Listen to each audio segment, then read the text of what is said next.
Coucou, je m'appelle Alice. Et moi, c'est Sylvain. Aujourd'hui, on a envie de vous offrir une vision, celle qu'on partage tous les deux chaque jour. Nous souhaitons vivre dans la simplicité heureuse, entourés de nature, de beauté, d'harmonie. Vivre avec d'autres sans pour autant être les uns sur les autres. Et bientôt sur Terre, il va y avoir des oasis comme ça, un peu partout. Des refuges d'amour et de lumière où il fera bon vivre et bon séjourner. Des lieux où le bon sens et la confiance sont la base des relations. Ces oasis accueilleront des humains et leurs maisons, et nous en ferons partie. Et aujourd'hui, on te propose un retour vers le futur. Alors tu peux t'installer confortablement, mettre un casque audio si tu en as un. Nous t'emmenons passer une journée sur l'un de ces territoires libérés. Et n'oublie pas, si tu arrives à l'imaginer, c'est que ça peut exister. Alors, Bon voyage. Et on se retrouve juste après.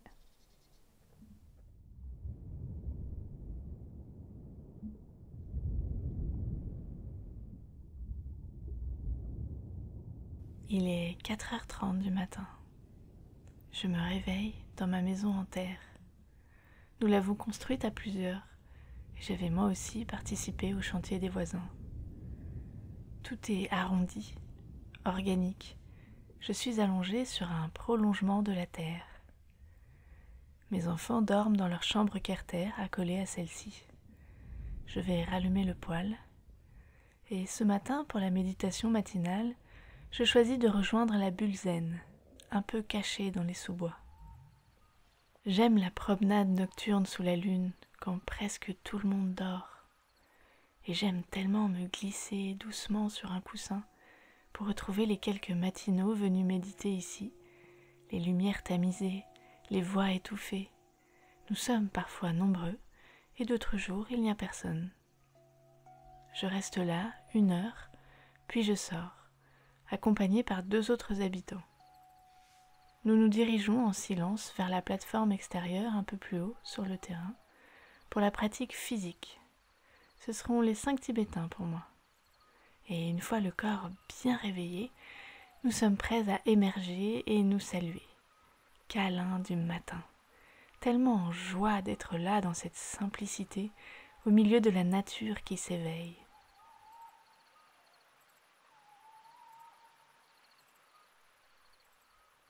C'est une belle journée de printemps. Le soleil me réveille en perçant à travers la vitre. Je m'habille et sors dehors. C'est calme, silencieux. La rosée a gelé cette nuit. Je distingue quelques silhouettes au loin et de la fumée s'échappe de la cheminée de ma bien-aimée. La maison des enfants, quant à elle, semble toujours endormie. C'est magnifique. Mes yeux sont ravis. Chaque construction est une œuvre d'art par ici.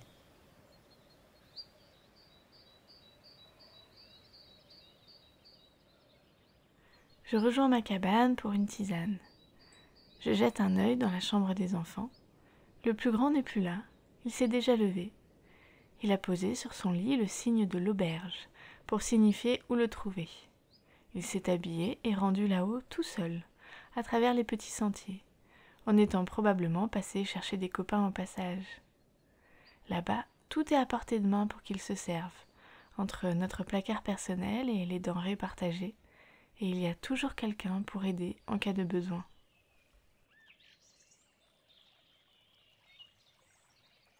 À 200 mètres coule une rivière avec une grande vasque naturelle. J'aime bien y aller tôt le matin. Après quelques lents étirements face au soleil, je me plonge tout entier dans l'eau glacée. Lorsque je sors, mon corps est en feu. Je contemple la nature. Absolument tous mes sens sont flattés. Ça y est, mon esprit s'active. Je fais dans ma tête le plan de ma journée.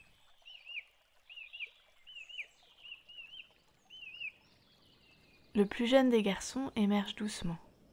Lui, c'est plutôt du genre à rester en pyjama jusqu'à midi.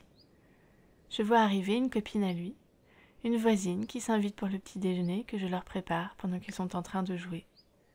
Au menu, fruits frais et fruits secs du jardin. Je retourne à ma cabane en bois. Nous formons à plusieurs une sorte de petit village dans le grand village. Chacun ici a son petit chez lui, beau, léger et construit avec amour. Nous vivons à la bonne distance les uns des autres, ni trop proches, ni trop loin. Je me prépare une tisane avec les aromatiques du jardin et rejoins quelques enfants et amis qui mangent déjà leur petit-déj dehors, à l'air frais du matin. Une voisine arrive. Nous buvons une tisane en discutant des différents chantiers en cours inscrits sur le panneau des idées, là où chacun est libre de partager ses initiatives du moment. Nous avons rejoint toutes les deux un projet de sculpture sauvage pour décorer nos trajets. Mais avant ça, je voulais passer au potager. Elle me propose de rester avec les enfants et on se donne rendez-vous à l'atelier plus tard. Dès les premiers jours sur cette oasis, la seule bâtisse en pierre a été transformée en espace de coworking. J'y vais plusieurs fois par semaine. Il y a un petit kilomètre de marche pour y aller, et ça fait du bien. Je traverse la forêt. Des gens se sont amusés à planquer un peu partout des sculptures en terre cachées dans la végétation. Quel silence! Je me sens rempli et vivant. Et je souris intérieurement à l'idée que nous sommes ici depuis 3 ans déjà et qu'il n'y a pas eu encore une seule réunion pour organiser quoi que ce soit. Au potager, je retrouve plein de beau monde. L'ambiance y est joyeuse. Un grand partage de connaissances, des échanges de graines.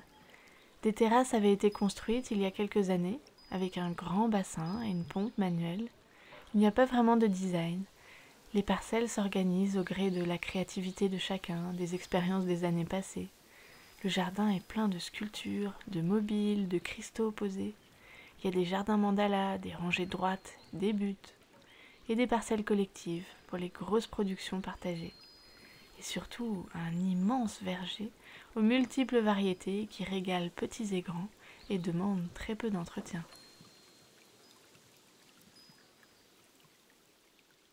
Je sors de la forêt et traverse une clairière. Un groupe déplace les maisons d'une famille qui arrive d'un autre oasis, à 300 km d'ici. Plus loin, je croise 2 chevreuils. C'est fou comme la faune sauvage s'est accommodée de notre présence en si peu de temps. J'arrive enfin au coworking, qu'on appelle aussi la grange. Il y a plein d'espaces différents à l'intérieur, selon les envies du moment. J'adore cette ambiance concentrée et studieuse. La plupart viennent ici pour avancer sur leurs projets perso, mais inévitablement les énergies se combinent sur des projets communs.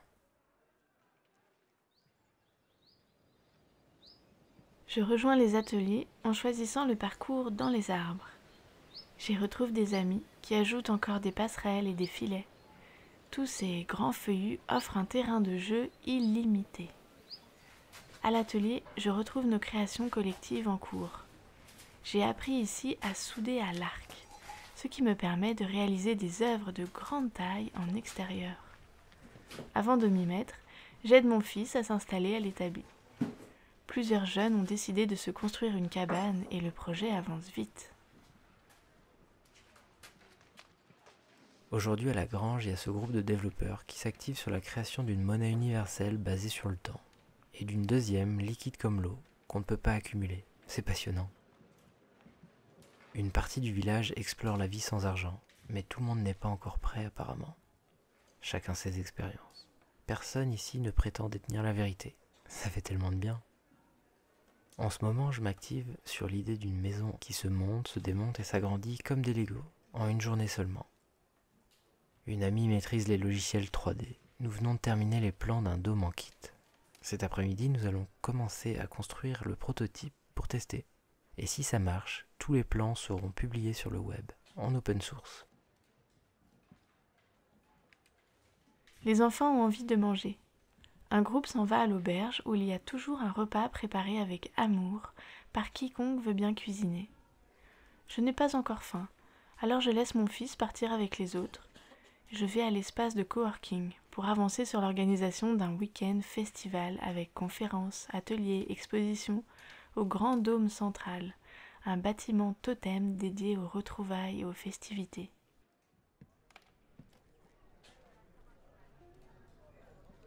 J'hésite à manger à l'auberge. On me dit que c'est cuisine marocaine aujourd'hui.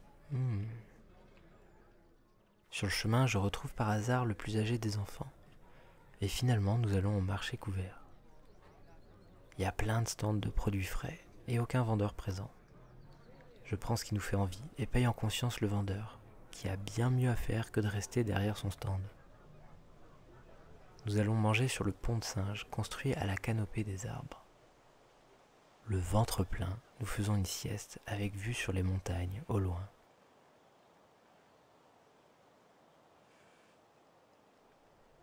Sur le chemin, je croise mon plus grand avec une brouette. Il est tout fier d'apporter son aide sur un chantier en cours. Il s'agit de construire un observatoire des étoiles en haut de la colline. Je lui donne rendez-vous plus tard au dojo. Un gros câlin et il repart. Je passe rendre visite à une femme sur le point d'accoucher. Nous sommes plusieurs à nous relayer pour l'accompagner dans ses besoins du quotidien. Elle est en confiance parce qu'elle se sait entourée. Elle accouchera seule avec son compagnon chez elle, tous ses amis à portée de voix. Lorsque je me réveille de la sieste, il n'y a plus que moi en haut de l'arbre. Je descends aux ateliers partagés pour fabriquer le premier prototype. Il y a plein de machines ici pour construire tout ce que l'imaginaire veut bien explorer. Nous sommes 7 ce jour-là pour avancer sur le projet. Le plus jeune a 6 ans et le plus ancien 83. Tout le monde est motivé, on passe l'après-midi ensemble et la première pièce du dôme est terminée. Après son repas, je retrouve mon fils. On se rend à la bibliothèque pour avaler quelques histoires, entouré de plein de gens au calme, plongés dans leur lecture. L'histoire devient collective pour 6 autres enfants déjà là. Puis il a envie de faire de la pâte à modeler. On traverse la salle d'études, où il y a des tableaux à la craie, au feutre, des alphabets, des jeux de chiffres, des cahiers d'activités, de quoi découper, coller, mesurer. Tout est en accès libre, et il y a presque toujours quelqu'un pour accompagner. À côté se trouve la salle des arts plastiques, pour petits et grands. Peinture, dessin, pâte à modeler, poterie. La plupart du matériel est à disposition. Je délègue volontiers l'atelier pâte à modeler à une grand-mère d'adoption qui s'en fait une joie. Elle accepte de le conduire au dojo une fois l'activité terminée. Je laisse mon fils là, le temps d'aller manger à mon tour. Nous nous retrouvons avec Alice et les enfants au dojo pour la fin de journée. Cette salle est magnifique, en style japonais. Il y a des tapis en tout genre, des trapèzes, un parcours d'escalade, des trampolines et un gros bac à mousse pour faire des sauts. Ensemble, on y fait du cirque, des arts martiaux et de l'acro-yoga. Et souvent un mix des trois. C'est l'heure de la douche. L'année dernière, un groupe de gens est venu de loin pour construire une sorte de douche cathédrale. Ils ont travaillé avec précision l'acoustique des douches pour se nettoyer l'esprit par le chant, en même temps qu'on se nettoie le corps avec l'eau. Le principe est de permettre à plusieurs inconnus de chanter ensemble, chacun anonymement sous la douche. Ils sont restés 1 semaine pour la construire et on ne les a jamais revus depuis.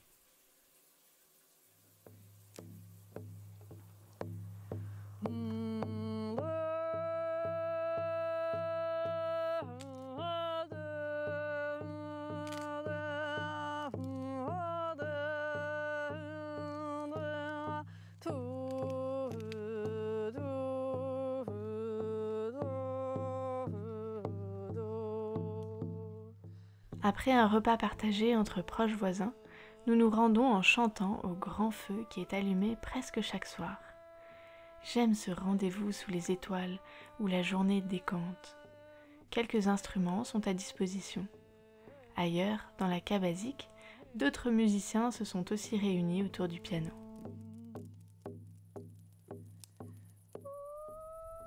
Après avoir bien chanté et dansé pour certains, l'ambiance s'est reposée.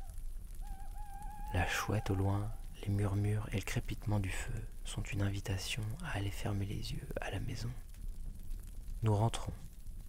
L'aîné, quant à lui, préfère rester. Il dormira chez un copain.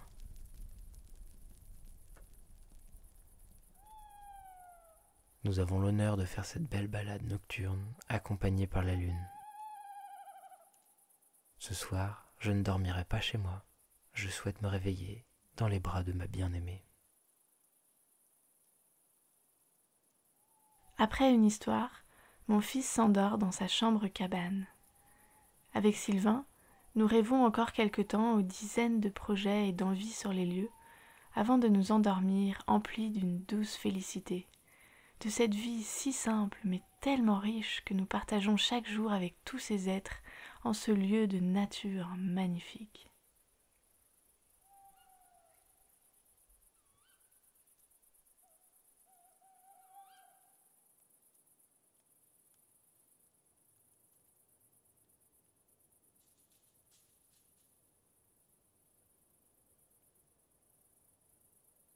Voilà, Nous espérons que tu as fait bon voyage. On tenait à partager cette vision qui existe déjà dans le futur. L'humanité et la Terre méritent de vivre une heureuse collaboration. Et pour cela, il s'agit avant tout de le désirer et puis ensuite de le décider. alors ce que tu viens d'écouter correspond à notre vision. C'est le phare qui guide chacune de nos actions. Des oasis, il y en aura bientôt partout, de toutes les tailles, de toutes les couleurs. Alors si le cœur t'en dit, n'hésite pas à partager ton rêve en utilisant pourquoi pas le hashtag #BeautifulFuture. Il n'y a aucune limite à l'imaginaire, c'est gratuit et les effets secondaires sont très agréables. L'oasis où l'on déposera nos maisons sera grand, très grand, de quoi accueillir la diversité de tous et la singularité de chacun. Cette oasis n'a pas encore de nom. Entre nous, on l'appelle les 200 hectares, parce que c'est le minimum qu'on commande à l'univers pour pouvoir improviser et incarner le nouveau monde. Et le tien sera peut-être tout petit. Et en fait, il existe déjà et il attend juste le bon moment pour se manifester. Aujourd'hui, nous formulons toutefois une demande officielle à l'univers. Alors ce sera 200 hectares minimum. Et chaque jour qui passe, on ajoute un hectare à la commande. Tu pourras voir dans la description, il y aura un lien vers un petit site avec un compteur d'hectares en temps réel. Et oui, parce que tu le sais, tout est possible. Merci d'exister. Gros bisous. Gros bisous.